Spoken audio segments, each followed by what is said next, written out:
Le jour où Jean-Philippe Tanguy a parlé, la gauche s'est tue. Faits, chiffres, réalité, plus d'idéologie, plus d'esquive. Silence total.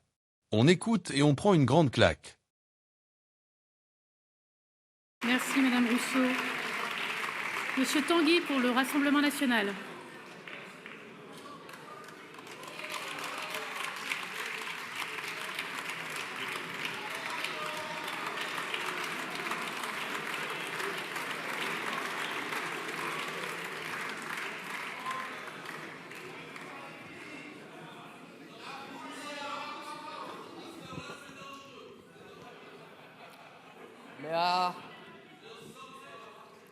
Mais je sais que vous avez une passion coupable pour moi maintenant, qui va vous poursuivre pendant 5 ans. Mais en tout cas, vous n'avez pas poursuivi de vos efforts la conquête de maigres mais réels petits gains de pouvoir d'achat, car nous sommes là, en tant que représentants personnellement des Hauts-de-France, dans la grande tradition de ceux qui se battent pour que les Français aient un peu plus d'argent à la fin du mois, même si ce n'est pas tout l'argent que nous voulons. Nous sommes réunis ici grâce à l'engagement de Marine Le Pen, qui, la première ici, dans le paysage politique, a été la première à lever la question du pouvoir d'achat. Et je tiens à la remercier au nom de tous les gens qui, à cette heure-là, vont se lever pour que le pays tienne debout. Alors, silence! Alors, oh, ce cri du cœur, j'avoue, ce cri du cœur s'il vous qui plaît. a inspiré, je pense, beaucoup de gens parmi nous. Chers je vous en prie, collègues de gauche. Monsieur Tanguy, s'il vous plaît. Silence pour la France.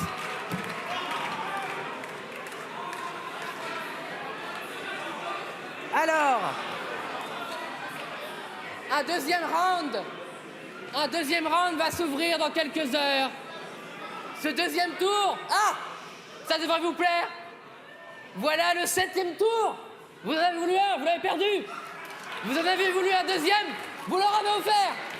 Un troisième, vous nous l'avez donné. Et un quatrième, nous sommes une nouvelle assemblée. Le 5e tour, c'est celui-là, il est un peu raté. Le 6e, c'est demain, c'est le projet de loi de finances rectificative. Alors, faut un peu rigoler. Ah bah attendez, un peu de légèreté, un peu de légèreté après cette nuit, ces heures qui ont tous été difficiles. Et je veux saluer, au nom de vous tous, j'en suis sûr, les agents qui ont permis à cette séance de se tenir aussi tard. Les agents en séance, le personnel de l'Assemblée, notre présidente de séance, Hélène Laporte, et même vous, les gens de gauche, quand même, parce que même si vous êtes parfois très pénibles, vous nous permettez d'être drôles. Alors, maintenant, soyons sérieux, le deuxième round, pardon. Nous avons en responsabilité voté des mesures. Alors, c'est assez ironique. S'il vous plaît.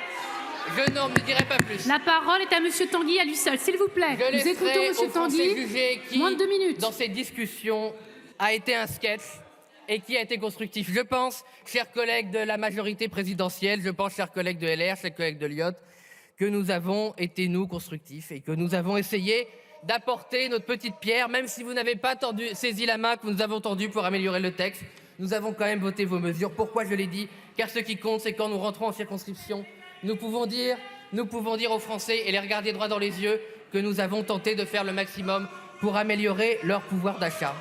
Maintenant, vous avez refusé des amendements qui auraient pu être utiles. Je pense à la diminution par 2 des abonnements téléphoniques dans les zones blanches qui paient pour les autres. Je pense à la limite des frais bancaires qui sont une spoliation. Je pense au tabou des salaires que vous n'avez pas voulu aborder et que nous réaborderons à la rentrée grâce à Marine Le Pen en proposant une proposition de loi sur la hausse de 10% sans charge. Mais maintenant, demain, nous allons parler du PLFR. Et il sera temps de parler de 2 choses qui n'ont pas été abordées. C'est notamment la baisse de la fiscalité et la baisse des dépenses contraintes. Il faut, chers collègues, faire de vraies économies, des économies structurelles pour pouvoir rendre de l'argent aux Français. Dès demain, j'espère que nous pourrons le faire ensemble. Il y a de nombreuses économies sur l'immigration, il y a de nombreuses économies sur l'Union européenne que nous pouvons faire ensemble pour rendre de l'argent aux Français. Enfin, demain, il sera temps d'aborder le grand sujet de la TVA. Depuis 30 ans dans ce pays, la TVA est devenue le socle injuste, le choc spoliateur de notre système fiscal. Il n'est pas juste, la TVA n'est pas un impôt juste. Nous allons proposer d'en rendre une grande partie au peuple de France. Il faut rendre de la TVA au peuple de France. Et vous ne savez toujours pas compter. Et je vous souhaite une bonne soirée. Merci.